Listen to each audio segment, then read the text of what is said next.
Welcome to Chillin' 101. We hope this video helps. You begin by powering the Chromecast and confirming the LED is solid so the device is ready. Next, make sure your iPhone is on the same Wi-Fi network. This lets the devices see each other.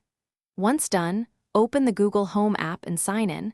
The app discovers a new Chromecast and guides you through pairing. You follow prompts to name the device and confirm the Wi-Fi.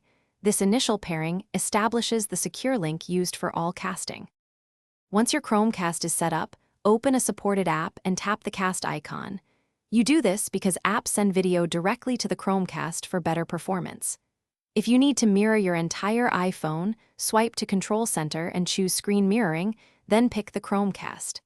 Make sure to select the right device name. From here you control playback, volume, and subtitles from your phone, while the Chromecast streams content independently, so your phone can multitask or lock the screen. To end casting, tap the cast icon and choose Stop Casting, or use Control Center to stop mirroring. This cleanly releases the Chromecast. If playback stutters or fails to connect, restart your router, the Chromecast power, and your iPhone because a fresh network handshake often resolves IP conflicts. Make sure both devices are on the same Wi-Fi band and check Google Home for firmware updates. Keeping firmware current fixes compatibility problems. Thanks for watching. Consider subscribing if we helped you.